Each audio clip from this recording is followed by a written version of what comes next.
Mapagpalang araw sa lahat ng nakikinig sa channel na ito at magandang araw po sa ating butihing narrator na si Kalakbay. Ako nga po pala si Alejandro, pero Ali na lang ang itawag niyo sa akin. Tubong Negros Oriental. Ngunit sa Negros nangyari ang ibabahagi kong kwento sa inyo, Kalakbay. So ito na nga po, Kalakbay. Sisimulan ko nang ibahagi sa inyo itong aking karanasan na hindi ko malilimutan hanggat ako'y nabubuhay. Nangyari ito dekada 80. At itong mga panahong ito ay binata pa lamang ako at kasalukuyang nagbakasyon sa lugar ng Mindanao, kung saan naninirahan ng aking tiyahin. Bali may negosyong pinapatakbo ang aking mga magulang noon. Kaya't masasabi kong hindi naman kami masyadong hirap sa buhay ng mga panahong iyon. Yung tipong tama lang ang katayuan namin sa buhay. May makakain sa pang-araw-araw. At nabibili ng mga magulang ko ang lahat ng mga pangangailangan ko at ng kapatid ko. Bali, dalawa po kami magkapatid, Kalakbay. Ako at si Ate Emmy. May sariling negosyo na rin ang kapatid ko noon. Kaya naman noong magsabi ako sa aking inang magbabakasyon muna ako sa bahay ng kanyang kapatid, ay agaran naman siyang sumang-ayon. Ang kabilin-bilinan lang ng aking ina sa akin ay mag-iingat umano ko at huwag magpasaway sa aking tiyahin at huwag maglakwatsa kung saan-saan. Dahil hindi ko raw kabisado at nakilala ang mga taong naninirahan sa lugar ni Tia Marieta. Opo inay, huwag na po kayong mag-alala at tatandaan ko po ang lahat ng mga sinabi ninyo. Tugon ko sa kanya. Noong naroroon na nga ako sa lugar ni Tia Marieta, ay naging maganda naman ang unang araw at linggong pananatili ko sa kanilang bahay. Tahimik at malayo sa sibilisasyon. Isa rin iyon sa mga naging dahilan kung bakit nagbakasyon ako sa lugar ng aking tiyahin. Doon kasi sa kinalakihan kong lugar ay napakaingay at walang araw na hindi tatahimik ang buong paligid. Paano ba naman kasi hindi magiging maingay, Kalakbay? Malapit lamang kami sa palengke nakatira. At mismong sa gilid pa ng kalsada ang bahay namin. Isang araw noon, nagwika ang pinsang kong si Carlos na pupunta umano siya sa purok kung saan naninirahan ang babaeng nililigawan niya. Tinanong niya ako kung gusto ko raw bang sumama. Sandali naman ako nag-isip kung sasama ba ako dahil baka hindi ako payagan ni Tia Marieta. Bakit insan? Anong meron sa bahay ng nililigawan mo at pupunta ka?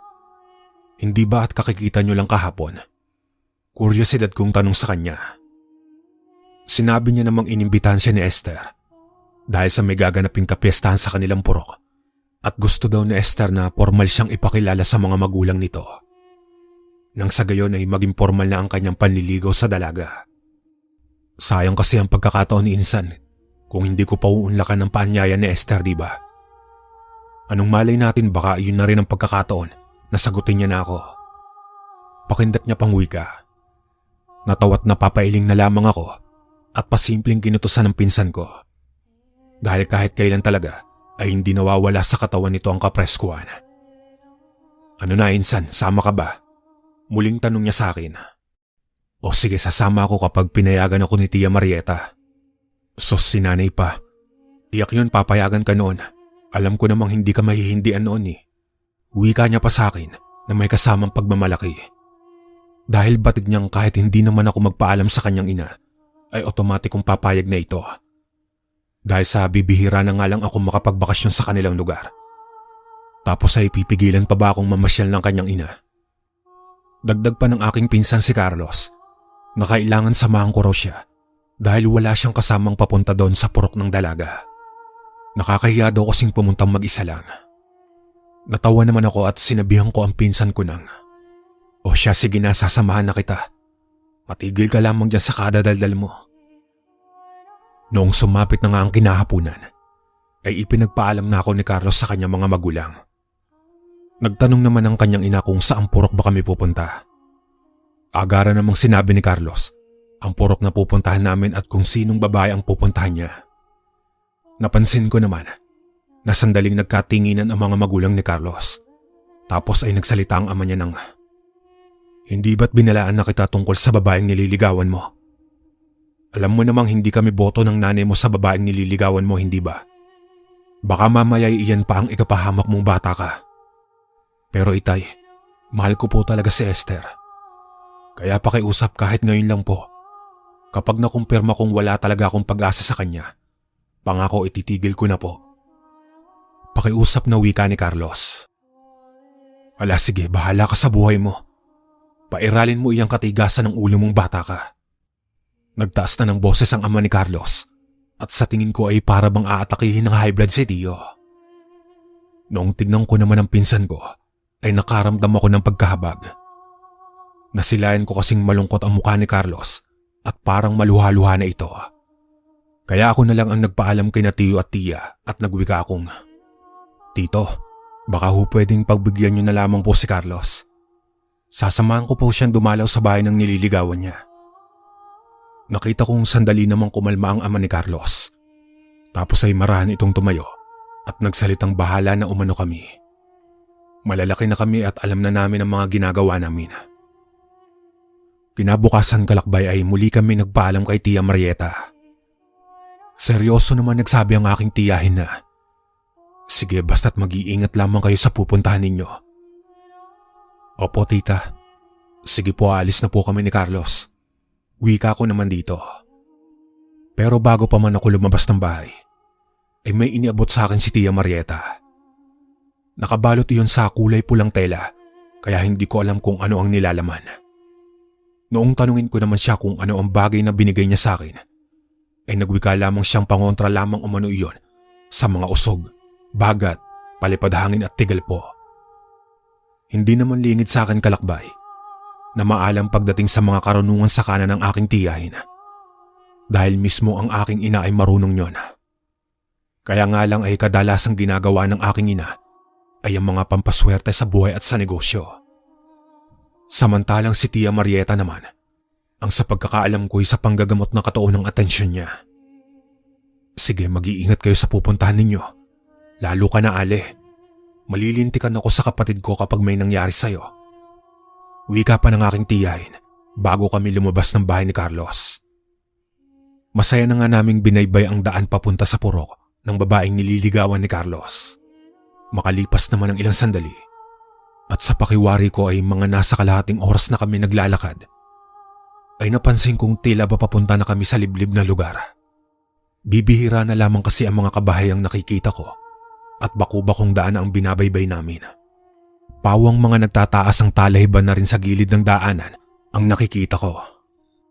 Hindi kalaunan ay nakarinig na ako ng rumaragasang tubig at sa pakiwari ko ay malapit na kami sa ilog. Uy Carlos, malayo pa ba tayo sa pupuntahan natin? Tanong ko sa kanya dahil parang papunta na kami sa kagubatan.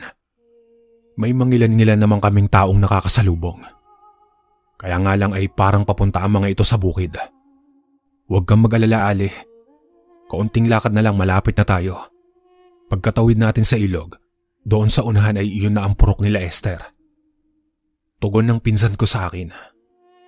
Tumango na lamang ako at sumunod na rito. Kahit nakatiri ka ng araw ng mga sandaling iyon, ay hindi na lamang ako nagreklamo pa sa kanya. Gawa ng nakikita ko namang masaya ang pinsan ko at mukhang desidido nga siyang ipakita sa dalaga na seryoso talaga siya dito.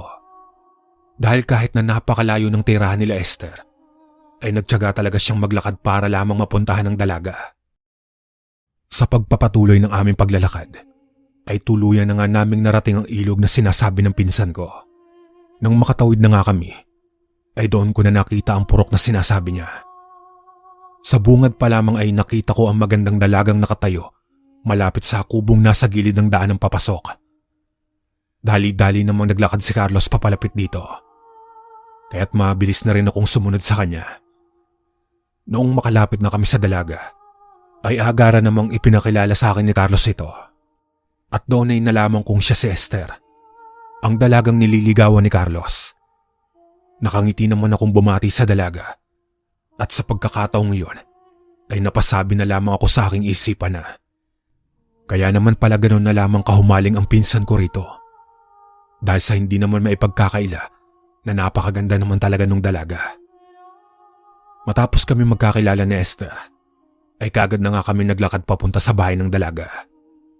Habang kami ay naglalakad na patungo sa tahanan nila Esther, ay napansin kong pinagtitinginan kami ng mga tao. Naanimoy mga tsismoso at tsismosa sa tabi-tabi. At ang isa pang napapansin ko ay ang sama pa kung makatingin ng mga ito na ang iba pa nga ay panay ang paglunok ng laway habang sinusundan kami ng tingin. Kaya hindi ko na naiwasang magtaasa ng mga balahibo ko sa batok. Makalipas pa ang ilang sandali ay kapwa natigilang kaming tatlo sa paglalakad. Sa kadahilanang may dalawang lalaki ang humarang sa aming daraanan at matalim na nanlilisik ang mga mata ng mga itong palipat-lipat ng tingin sa aming tatlo. May mga bisita ka pala, Esther. Hindi mo man lang sinabi sa amin nang sa ganoon ay napaghandaan namin ang kanilang pagdating. Nakangising sabi ng isa sa dalawang lalaking humarang sa amin. Mga bisita ko sila, Edgar. Kaya kung ano man ang iniisip mo sa kanila ay tigilan mo na yan. Kung hindi ay malilintikan ka sa aking ama. Matapang na tugon na Esther. Bakit sila ay pwedeng pumunta sa bahay ninyo, Esther? Samantalang ako ni kausapin mo man lang, kahit sandali ay hindi mo magawa. Parang nakakainsulto naman yata yon. Aniya pa ng isang lalaki. Tumigil ka, Ador. Una pa lang ay sinabihan na kita, kaya itigil mo iyang kahibangan mo. Noong akmang hawa ka na sana, nang nagngangalang Ador ang kamay ng dalaga ay agad na humarang ang pinsan ko. Nanlilisik naman ang mga matang tinitigan ng lalaki ang pinsan ko at pumipitik-pitik pa ang ulo nito na parang manok. Tapos ay bahagyang umatras at nagwikang. Hindi pa tayo tapos. Baka nakakalimutan mong nasa teritoryo ka namin, bata. Kaya huwag kang magtapang-tapangan. Tumigil ka na, Ador. Pabulyaw na wika ni Esther. Teka, sandali lang. Wala pa nga akong ginagawa sa mga bisita mo, Esther eh. Nakangising wika ng lalaki. Medyo nagkaroon ako ng agam-agam sa aking sarili ng mga sandaling iyon, kalakbay.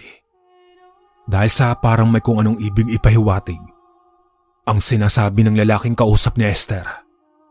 Napansin ko rin kakaiba ang pagkakangisi nito at para bang may lihim na galit.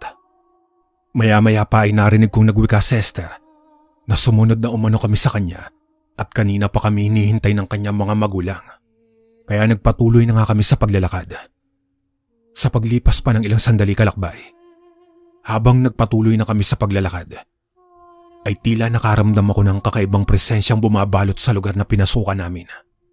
Tapos ay kakaiba rin ang ipinupukol na titig sa amin ng mga taong nakikita namin. Esther, maitanong ko lang ha.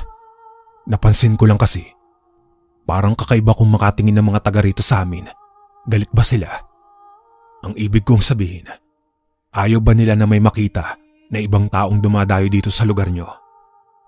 Tanong ko sa dalaga. Nakita kong sandaling tumingin si Esther sa pinsan ko. Pagkatapos ay saka nagsalita ng, "Huwag mo nalang pansinin ang mga yan. Ganyan lang talaga sila kung makatingin." Kaya tumango na lamang ako at sumunod na sa kanilang dalawa. Hindi naman nagtagal ay nakarating na kami sa bahay nila Esther. Magiliw naman kaming pinapasok ng kanyang ina. Samantalang ang ama niya naman ay nanatiling nakatitig lamang sa amin. Nung sipatin ko nga ito, ay matalim ang pagkakatitig. Kaya naman nakaramdam ako ng kaba at sa pakiwari ko ay hindi gusto ng ama ni Esther ang pinsan ko. Pero pagkapasok nga namin nun, kalakbay, ay agaran na kaming dinala sa hapagkainan. Habang naghahain ng pagkain ng kapatid ni Esther, ay narinig kong nag-uusap si Esther at ang kanyang ama. "Anak, pwede bang pakisabi dyan sa mga bisita mo? Wala tayong gagawing masama sa kanila. Kaya't kung pwede lang ay pakiiwanan sa labas ng bahay ang bitbit nilang pangontra." Wika ng ama ni Esther. Tapos ay nakita ko sa gilid ng mga mata ko na napapatingin ang mga ito sa kinauupuan namin. "Siguro naman ay nasabi mo na dyan sa manliligaw mo kung anong klaseng pagkatao meron ng angkan natin, di ba?" Dagdag pang wika ng ama ni Esther. "Opo, itay, nasabi ko na po." Maiksing tugon ng dalaga. Sandaling tumingin sa amin si Esther at nagtanong kung sino sa aming dalawa ang may dala ng sinasabi ng kanyang ama. Wala namang pag-aalinlangang itinuro ako ng kapatid ni Esther at sinabing ako ang may dala ng pangontra. Kaya nagulat ako at nagkatingin ng kami ni Carlos habang nangungusap ang aking mga mata kung ano ang ibig sabihin ng pamilya ni Esther. "Insan, may dala ka ba?" Tanong sa akin ni Carlos. "Dala? Anong dala ang sinasabi mo, pinsan?" Balik kong tanong sa kanya dahil sa naguguluhan ako ng mga sandaling iyon. Ang ibig kong sabihin ay may dala ka bang pangontra sa aswang? Tanong muli sa akin ni Carlos. Kaagad ko namang naalala yung ibinigay sa akin ni Tia Marieta. Kaya't sandali ko yung kinapa sa bulsa at kinuha at nagsabing, "Ito ba?" Sabay taas ng maliit na bagay na nakabalot sa telang pula. Kaagad namang napaatras sa mga magulang ni Esther at nakita kong parabang nanggagalaiti at umaangil ang mga iyon at galit na nakatitig sa akin. Kaagad namang kinuha ni Carlos ang binigay sa akin ng kanyang ina at agad na lumabas ng bahay. Pagkabalik niya sa loob ng bahay ay hindi niya nabitbit ang binigay sa akin ni Tia Marieta. Hindi ko alam kung itinapon niya iyon o ano. Pasensya na po, wala po kasing alam ang pinsan ko tungkol sa pagkatao ninyo. Hindi ko po nabanggit sa kanya. Pasensya na po talaga. Paghingi ni Carlos ng paumanhin sa mga ito. Dapat hindi mo na lang siya isinama rito. Dahil wala naman siyang alam sa mga nakatagong katauhan namin. Galit na wika ng ama ni Esther at ibinagsak nito ang kamay sa lamesa. Nagulat naman ako sa ipinakitang kakaiba ng ama ni Esther at nagtanong kay Carlos kung ano ba talaga ang nangyayari. Pasensya na po Mang Ador, pero huwag po kayong mag-alala. Mapagkakatiwalaan po itong pinsan ko. Pasensya na po talaga. Paghingi ulit ng paumanhin ng pinsan ko.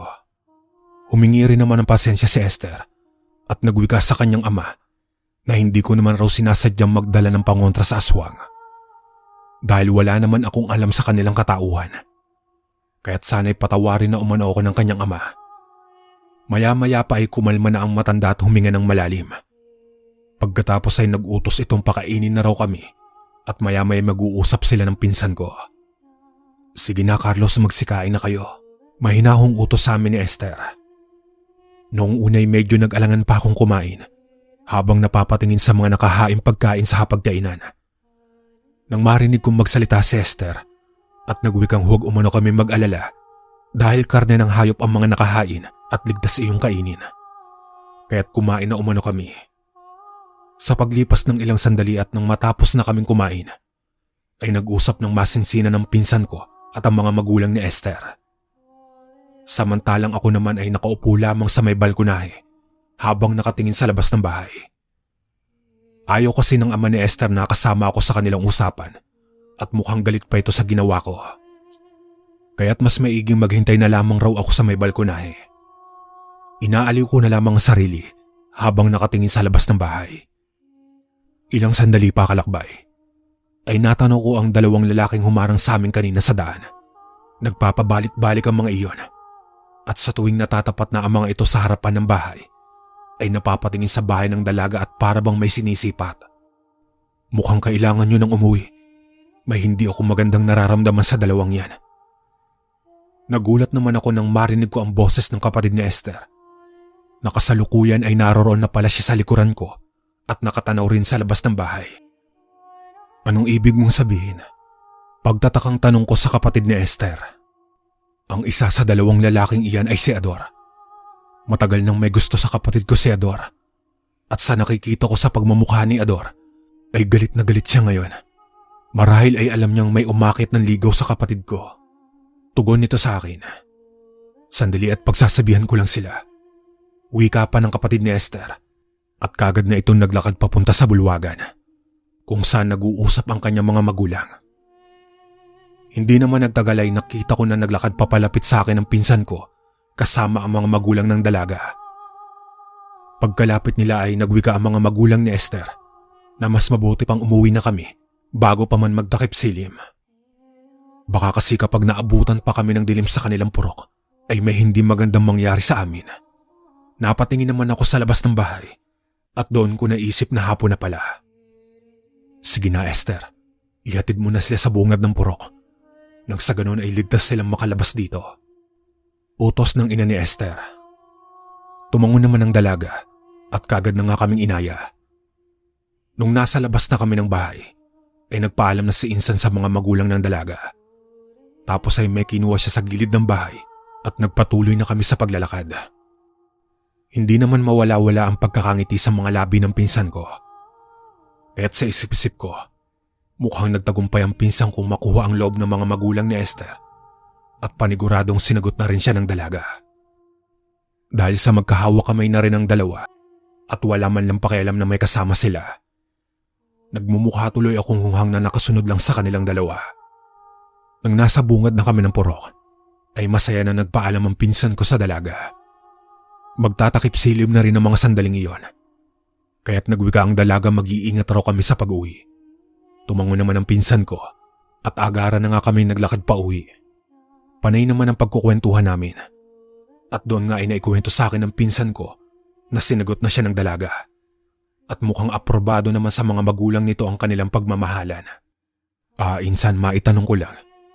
Pero hindi ko na naituloy pa ang sasabihin ko nang bigla na lamang kaming nakarinig ng malakas na pag-angil ng hayop sa paligid at talagang nakakakilabot iyon dahil nanunot iyon sa kaibuturan ng aking laman. Kaya naman ay nagpalingalinga ako at agarang hinanap ang ingay na naririnig namin. Nang sa walang ano-ano'y ganoon na lamang ang hilakbot na naramdaman ko.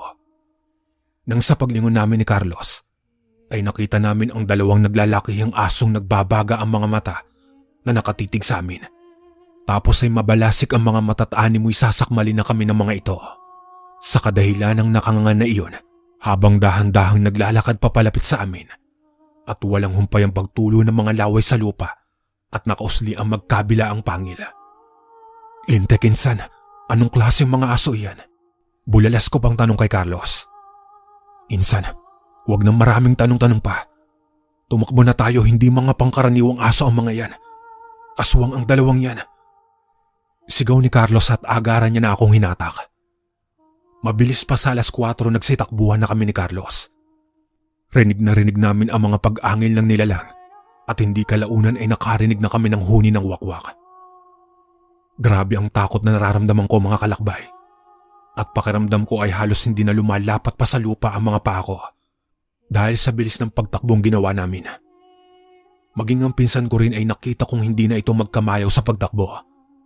Habang nagsisigaw na huwag umano akong huminto sa pagtakbo at mas bilisan ko pa. Dahil baka maabutan kami ng mga aswang na humahabol sa amin. Takot na takot man ay hindi ako nagpatinag at mas binilisan ko pa ang pagtakbo. Tagaktak ang pawis nang makarating na kami sa Karatig Baryo. Sumakto namang sinakop na ng dilim ang buong paligid. Kaya't napabuga ako ng hininga at tinampas ang pinsat ko't napamura ng wala sa oras. Gago, insan. Ayoko nang bumalik doon. Baka sa susunod na pagbalik natin ay mamatay na ako sa takot. Pero imbis na matakot ay humagalpak na naman ang tawa ang pinsan ko na siyang labis na ipinagtataka ko. Kaya tinanong ko siya kung bakit tumatawa siya. Sinabi niya naman sa akin natatakot naman siya. Pero alam niyang hindi kami malalapitan ng mga aswang na humahabol sa amin. Gawa ng may dala akong pangontra at siya naman ay may alam sa orasyong kontra aswang. Kung gano'n naman pala, bakit hindi ka lumaban sa mga aswang? Loko ka talaga, insan, may alam ka palang pangontra sa mga aswang. Pinatakbo mo pa ako. Alam mo namang may sakit akong hika. Inis kong wika sa kanyang natatawa pa. Sinabi naman ni Carlos na kaya ayaw niyang makipaglaban sa mga iyon. Dahil ramdam niyang ang dalawang aswang na iyon ay ang lalaking magkapatid na sina Edgar at Ador. Ayaw niyang magkaroon ng kaalitan sa lugar kung saan naninirahan ng kanyang nobya. Basta't huwag lamang kantiin ng pamilya ng kanyang nobya ay ayos lamang iyon sa kanya. Hindi na lamang ako umimik pa, kalakbay, at inaya ko na lamang siyang umuwi na kami bago pa man umatake ang sakit ko. Matapos nga ang pangyayaring iyon, mga kalakbay, ay hindi naglaon ay naging asawa na nga ng pinsan ko si Esther. Nalaman ko ring hindi naman pala aswang si Esther dahil hindi pala siya tunay na anak ng pamilyang itinuturing niya ngayon, sapagkat anak siya ng kumparing yumao ng kanyang itinuturing na amang aswang, kaya't hindi siya nabibilang sa mga angkan ng aswang. Naninirahan na rin sila malapit sa bahay ng tiyahin ko. Hindi man masyadong nakakatakot ang karanasan kong ito, mga kalakbay. Nawa ay magustuhan pa rin ito ng inyong mga tagapakinig. Hanggang dito na lang po ang aking kwento, mga kalakbay. Muli ay maraming salamat po sa inyong lahat.